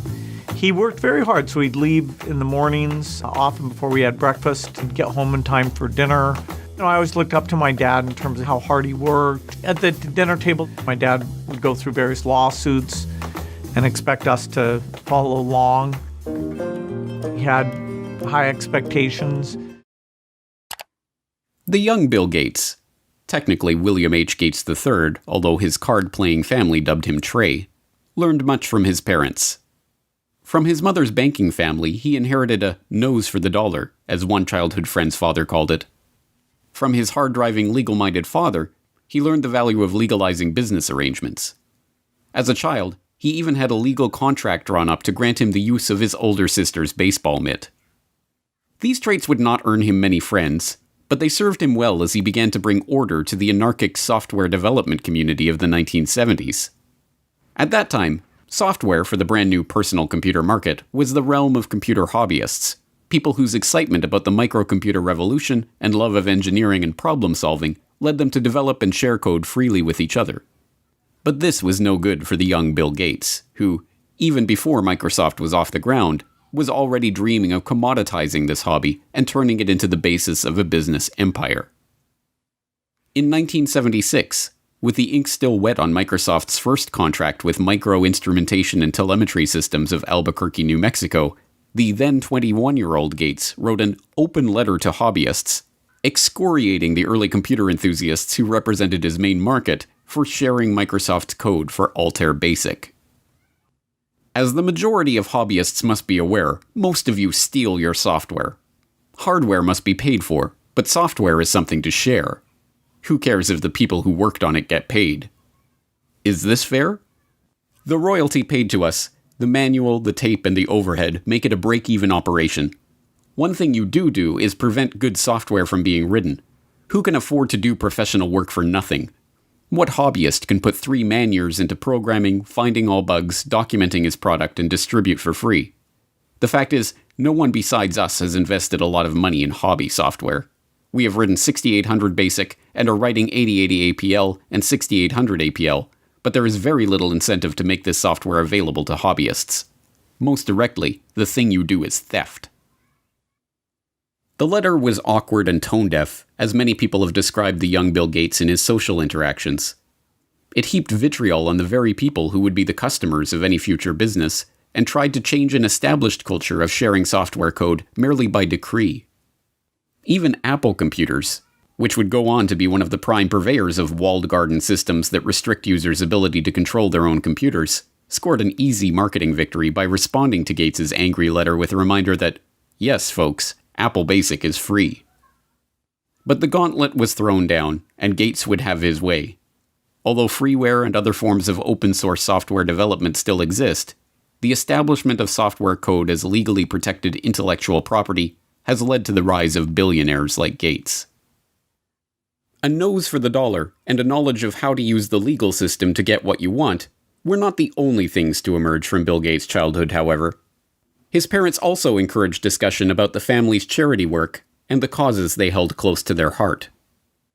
As Gates revealed to Bill Moyers in 2003, those causes included the population issue, which sparked a lifelong interest in reproductive health. One issue that really grabbed me as urgent were issues related to population, reproductive health. But did you come to reproductive issues as an intellectual? When I was growing up, my parents were always involved in various volunteer things. My dad was head of Planned Parenthood, and it was very controversial to be involved with that. Gates tips his hand when he equates issues related to population with reproductive health. The topic is particularly controversial because population control and reproductive health have been used for half a century as a euphemism for eugenics, the discredited pseudoscience that holds that certain families are fit to be leaders of society by virtue of their superior genes. As we saw in Why Big Oil Conquered the World, eugenics was a field named and codified by Francis Galton, cousin of Charles Darwin. Ostensibly concerned with heredity and what would later be known as genetics, the eugenicists believed that the rich and powerful were rich and powerful not because of luck or chance or happenstance, and certainly not from the deployment of cutthroat business tactics and underhanded dealings. No, the rich and powerful had attained their status because they came from better stock. Conversely, the poor were poor because of their defective germplasm. As transparent as it seems to us today that this ideology was a self-serving self-justification for the ruling class, it was quickly taken up as the great social crusade of the early 20th century. From Teddy Roosevelt to H.G. Wells to Julian Huxley to Winston Churchill, there was widespread support for the eugenicist notion that society must strive to make sure that the rich and well-born breed as much as possible, and the poor, infirm, and feeble-minded be prevented from having children. A common eugenicist argument was that the scarce resources of society should not be used to support the lower classes, as that only encouraged more of their kind. Instead, life-saving medical care and intervention should be rationed so that those resources can be best put to use elsewhere. So-called negative eugenicists even took things further, with some, like famed playwright George Bernard Shaw, calling for people to be called before a state-appointed board to justify their existence or be put to death. But there are an extraordinary number of people whom I want to kill. Not in any unkind or personal spirit, but it must be evident to all of you, you must all know half a dozen people at least, who are no use in this world, who are more trouble than they are worth. And I think it would be a good thing to make everybody come before a properly appointed board, just as he might come before the income tax commissioners, and say every 5 years or every 7 years, just put him there and say, sir or madam, now will you be kind enough to justify your existence? But in the post-World War II era, as the name of eugenics became tarred by association with the Nazi atrocities, the talk of death panels and other harsh eugenicist notions was dropped from public conversation. Now, the quest to reduce the size of the poor population was spoken of as population control and reproductive health. Still, occasionally, these old negative eugenics ideas are revisited in moments of candor. You're raising tuitions at the University of California as rapidly as they can, and so the access that used to be available to the middle class or whatever is just rapidly going away. That's a trade-off society is making because of very, very high medical costs and a lack of willingness to say, is spending $1 million on that last 3 months of life for that patient, would it be better not to lay off those 10 teachers and to make that trade-off in medical costs. But that's called the death panel, and you're not supposed to have that discussion. It is worth questioning why this man, who openly muses about death panels and the trade-offs of providing healthcare to the elderly, is to be taken completely at face value in his attempts to slow population growth in the Third World, or to handle a coronavirus health crisis that primarily affects the elderly. That the Gates agenda is being driven by a eugenicist ideology is suggested by multiple lines of evidence, both historical and current. As we have also seen in Why Big Oil Conquered the World, the Rockefeller family was instrumental in funding and promoting eugenics, both in America and overseas. The Rockefellers helped fund the Eugenics Record Office. The founding director of the Rockefeller Institute for Medical Research, William Welch, sat on the ERO's board and helped direct its activities. The Rockefellers sponsored the studies of the eugenics researchers at the Kaiser Wilhelm Institutes in Germany, including Ernst Rudin, who would go on to draft Nazi Germany's forced sterilization law. And, when the American Eugenics Society became embarrassed of its own name, its longtime director, Frederick Osborne, merely took over as president of the Rockefeller-founded Population Council.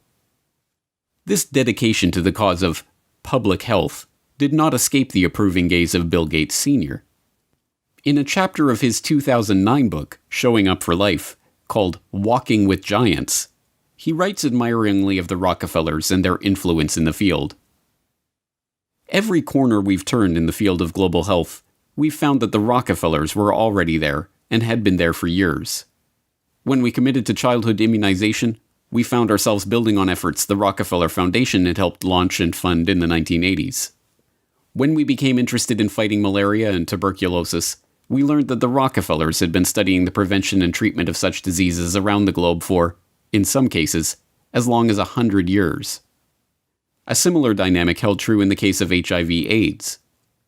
A lesson we learned from studying and working with the Rockefellers is that to succeed in pursuing audacious goals, you need like-minded partners with whom to collaborate. And we learned that such goals are not prizes claimed by the short-winded.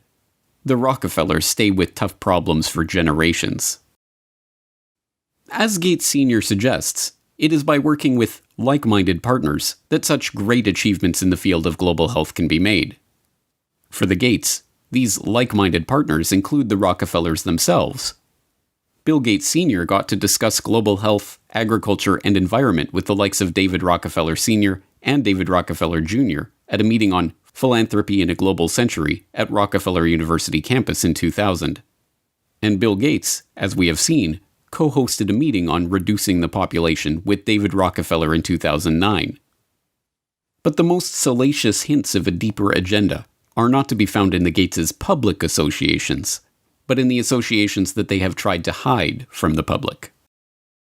Jeffrey Epstein may be dead, but this story isn't. A shocking new report from the New York Times sheds light on the connection between Microsoft founder Bill Gates and the late Jeffrey Epstein. After Gates' name came up in connection with Epstein and MIT Media Lab, Gates gave a statement to the Wall Street Journal where he insisted he did not have any business relationship or friendship with Epstein. But new reporting from the New York Times outlines numerous meetings between Gates and Epstein and a conversation with Bill and Melinda Gates' foundation, a connection between their foundation and JP Morgan to set up a charitable fund that would financially benefit Epstein. You know what I want to know? Why?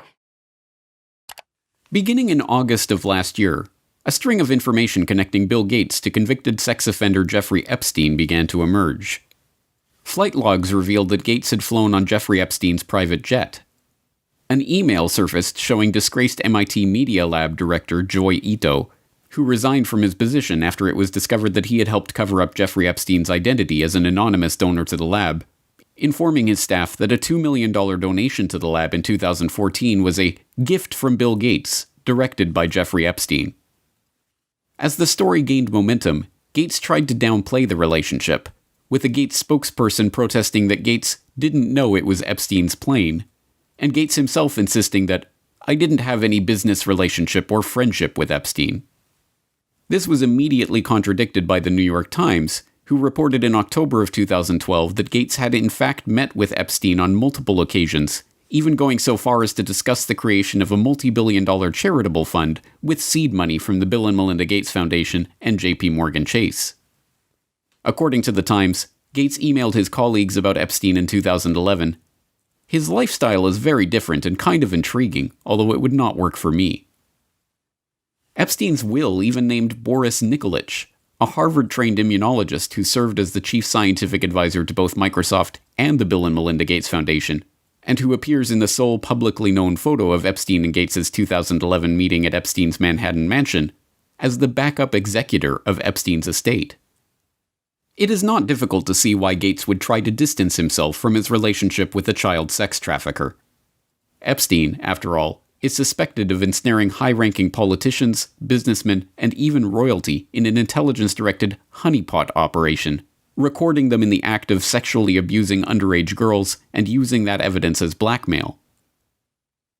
But, as it turns out, the attempt to suppress the Gates-Epstein story may have been an attempt to suppress the revelation of an altogether different shared interest.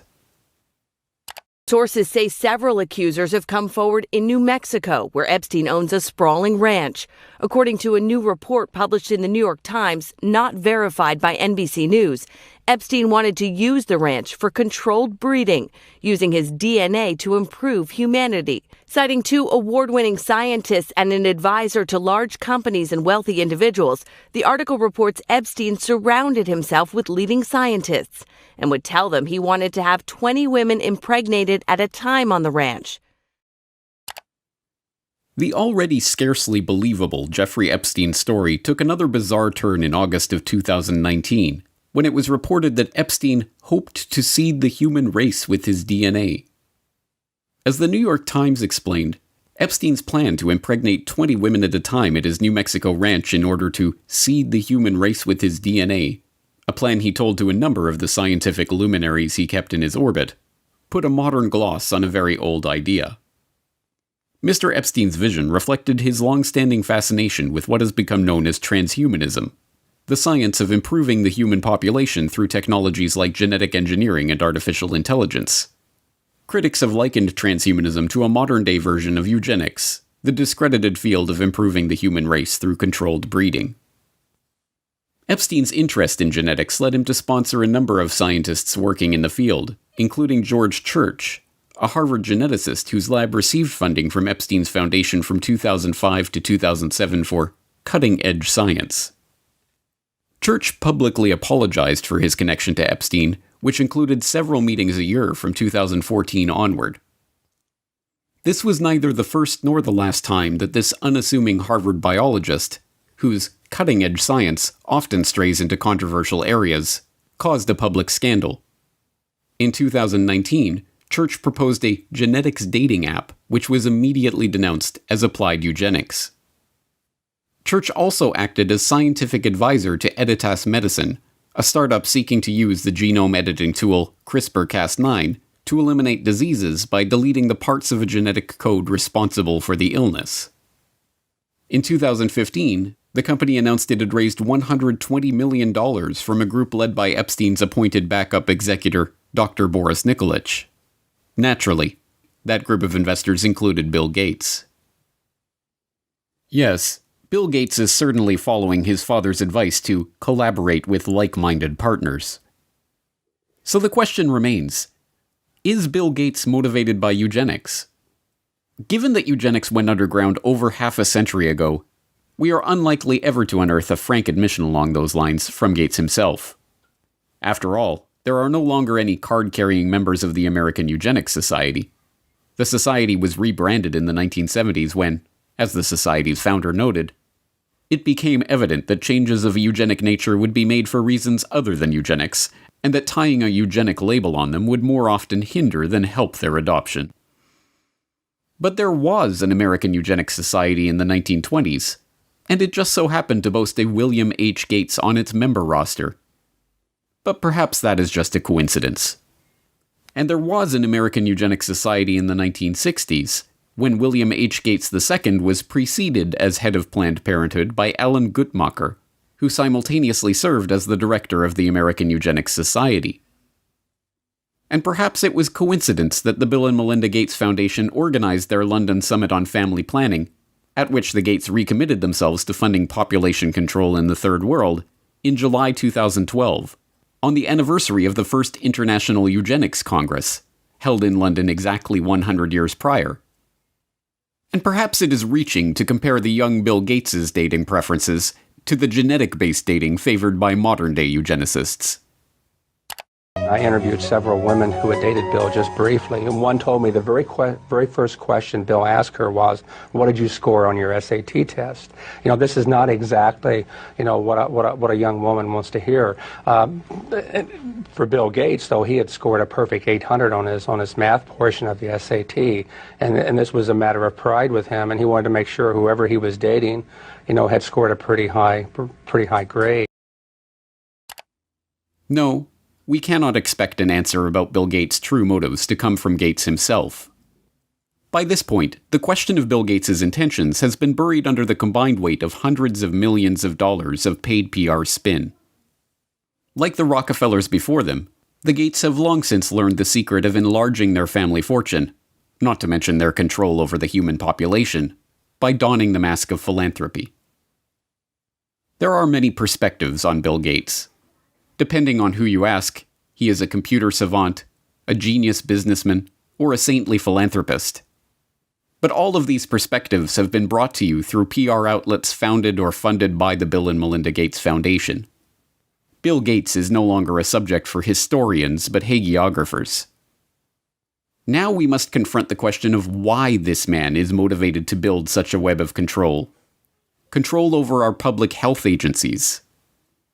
And for all 193 member states, you must make vaccines a high priority in your health systems to ensure that all your children have access to existing vaccines now and to the new vaccines that have recently become available. Control over our identities. And the lack of an ID system is a problem, not just for the payment system, but also for voting and health and education and taxation. And so it's a wonderful thing to go in and create a broad identification system. Control over our transactions. Once financial flows go underground, where you have lots of legitimate transactions mixed in with the ones you want to track, and once they're going over a digital system that the U.S. has no connection to, it's far more difficult to find the transactions that you want to be aware of or that you want to block. And even control over our bodies. But we're going to have this intermediate period of opening up, and it won't be normal until we get an amazing vaccine to the entire world.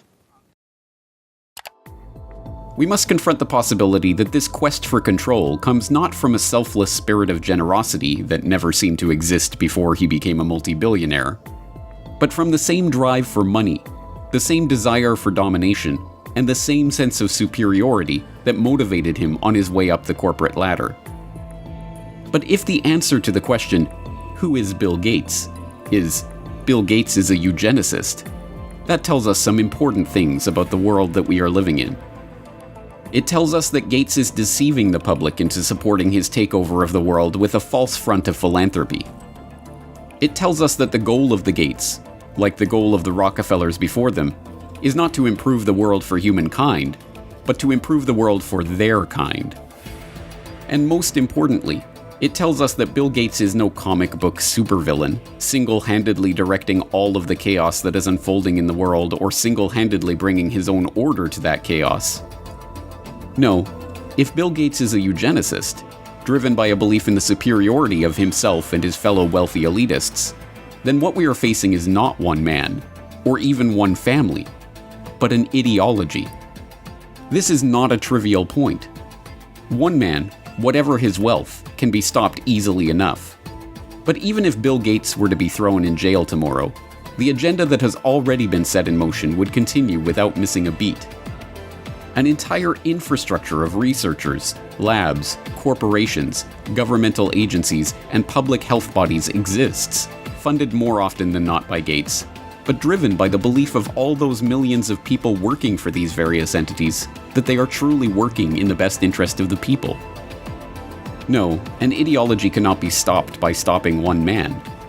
It can only be stopped when enough people learn the truth about this agenda and the world of total, pervasive control that is coming into view. If you have watched all 4 parts of this exploration on Bill Gates, then you are now one of the most informed people on the planet about the true nature of this agenda. You have seen how the takeover of public health has been used to railroad the world into a headlong rush toward mandatory vaccinations, biometric identification, and digital payments. You have seen how the pieces of this puzzle fit together, and how they represent a far greater threat to the future of humanity than any virus. Here is the good news. Armed with this information, you have the antidote to the scourge of this eugenicist ideology. The truth is that ideologies are viruses of the mind. They spread from person to person, infecting them with ideas that can lead to a disease of the body politic. But here is the even greater truth. Inoculations do work. Inoculations of truth against the lies of those spreading their poisonous ideology. If you have made it this far, it is incumbent on you to help inoculate those around you against the corrupt ideology of Bill Gates and all those who seek to control the population of the world. You must help to spread this information so that others have a chance to see the bigger picture and decide for themselves whether they are willing to roll up their sleeves and accept what is coming or not. But time is not on our side. Even as we speak, mass vaccination campaigns are being prepared. We are already building our plans to vaccinate the whole city of Chicago and working with others across the region on a major plan for this. We've bought syringes, we've bought cold boxes, we've planned out locations. Biometric identification schemes and immunity passports are already being rolled out. And so while we started with travel at our core, we're a biometric secure identity platform where it's always been about attaching your identity to your boarding pass at the airport, or your ticket to get into a sports stadium, or your credit card to buy a beer. And so now with the launch of Clear Health Pass, it's about attaching your identity to your COVID-related health insights for employers, for employees, for customers. Programs for tracking, tracing, and surveilling the entire population are already being beta tested. Today, we are launching another useful tool that can supplement the critical detective work we are conducting in public health. Alberta Trace Together is a voluntary, secure, mobile contact tracing application to help prevent the spread of COVID-19. And the digital payment infrastructure, the system of financial exclusion that will allow governments to turn off our access to the economy at will, is being put into place. In order to avoid the risk of transmission through physical handling of money, we encourage the use of cashless transactions, such as mobile money, M-Pesa and otherwise, and credit cards. People are using touchless payment systems much more than they're using cash, both because we're not interacting with people directly as much anymore, and also because cash is kind of skeezy. We must spread the word about the dark nature of this population control agenda to as many people as we can, before our ability to speak out against this agenda is taken away for good. Thanks to the likes of Bill Gates, the virus of this population control agenda is already here. It is threatening to crash the system as we've known it. But if Bill Gates has taught us anything, Applications like Word and Excel, it's how to deal with a virus.